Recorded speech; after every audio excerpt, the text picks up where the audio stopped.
The past regularly comes to life. With every ancient trace that archaeologists uncover, we add another revealing piece of the jigsaw puzzle to the overall historical picture. Accordingly, the ancient testimonies give us a lively insight into the reality of our ancestors' lives. While some discoveries have already helped unravel many mysteries of history, other finds only raise more questions. In fact, the experts are repeatedly confronted with inexplicable artifacts and objects that simply cannot be classified in a logical context. Before we get started, be sure to hit that like button and ring the notification bell for more videos. The exciting discoveries that we present to you in today's video also pose unsolvable puzzles to the experts today. Sumerian King List. At first glance, it appears that the Sumerian king list contains nothing more than an enumeration of powerful rulers. While it's true that the artifact bears the names of countless Sumerian and Akkadian rulers, that's not all. In fact, the inscription on the clay tablet also deviates into the realm of the supernatural. Accordingly, the king list tells of the fact that the first cities were built by female deities. But that's not all. The 10 mystical primordial kings are said to have ruled for more than 450,000 years. This mysterious era was only ended by a gigantic deluge. In fact, this all-consuming catastrophe is described in quite some detail on the king list. It says something like, "The flood swept over the land. After the flood swept over the land and the kings descended from heaven a second time, Kis became the seat of the kingdom." Some see the ancient clay tablet as further evidence that the ancients communicated with extraterrestrial intelligences. According to this, the divine kings who descended from heaven were in fact aliens who landed on Earth aboard their spaceships. Since the inhabitants of the Earth could not explain the advanced technologies, they were given a supernatural background. What do you think of such theories? Let us know your thoughts on this in the comments below. Sansing-dui.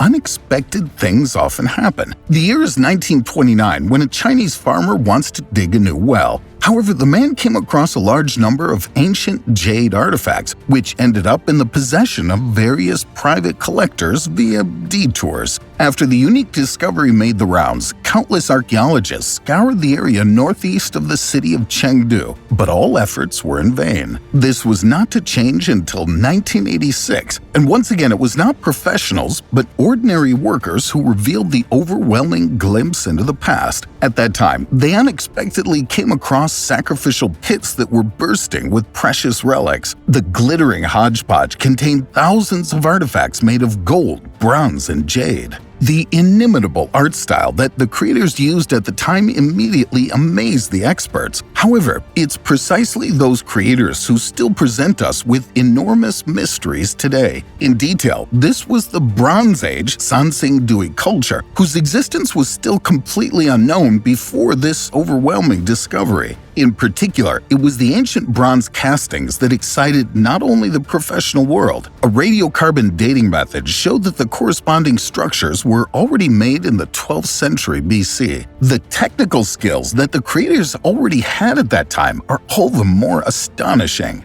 A special lead alloy ensured that the gigantic statue remained stable despite a height of 2.6 meters and a weight of 180 kilograms. The tree made of bronze, decorated with flowers, ornaments, and birds, even reaches a height of almost 4 meters. The fact that the human faces appear extremely bizarre seems particularly puzzling. The figures, with their angular heads and oversized eyes, are more reminiscent of aliens than of conventional terrestrials. Given the stunning birds, tigers, masks, and snakes that the Sansing-dui immortalized for posterity, some researchers believe the discovery to be even more significant than that of the world-famous Terracotta Army. The fact that the culture has not been mentioned by any Chinese historian seems all the more puzzling.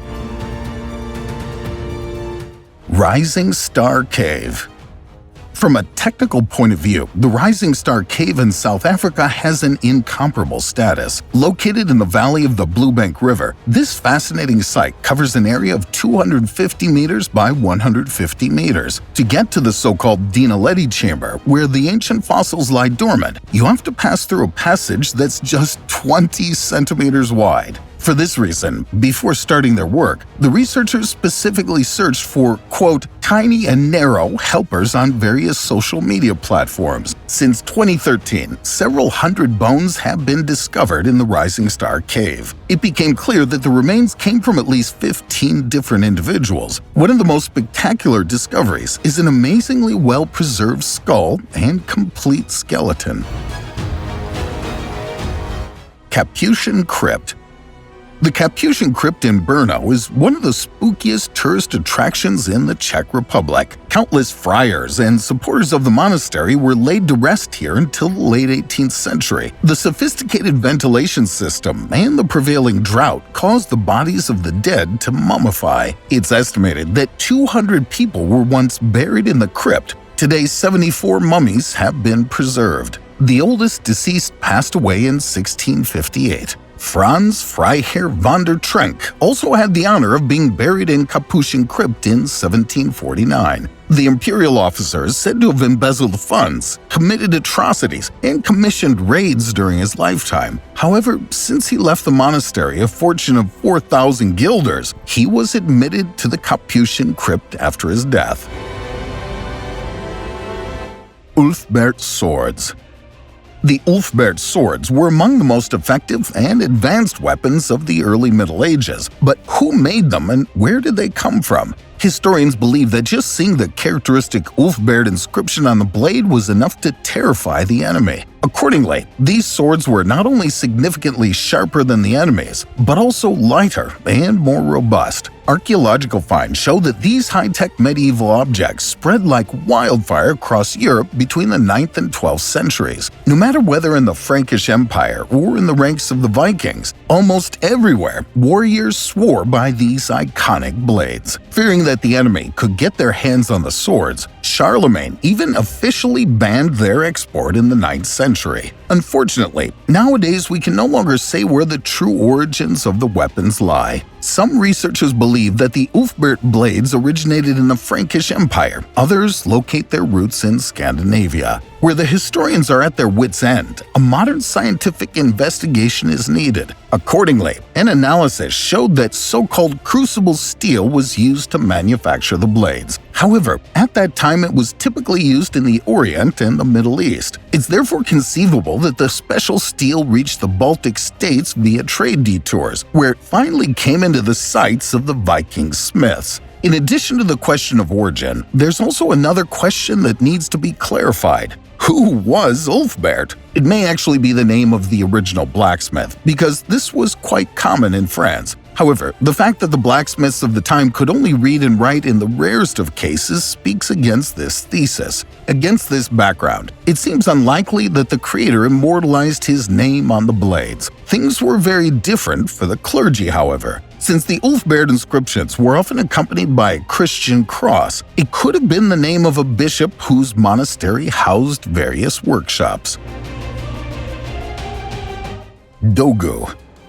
The Jomon period, an epoch in Japan's prehistory, is dated from 14,000 to 300 BC. While there are still many gaps in the history of the Jomon people, what is certain is that they left some stunning testimonies for posterity, the so-called Dogo. In detail, this means terracotta figures that amazed us with their unusual shape. But what are these ancient structures supposed to represent? Well, commonly, the Dogo figures are associated with the belief in a mother goddess who represents fertility. What is certain is that the artifacts, with their strange faces, protruding legs, and stunted arms, are in no way reminiscent of ordinary people. In fact, we can still only speculate as to the true purpose of these grotesque objects. And even in this case, the convinced pre-astronauts believe that the Dogo were actually modeled on a cosmic model. Accordingly, the figures in no way embody stylized gods, but extraterrestrials who descended on Earth thousands of years ago.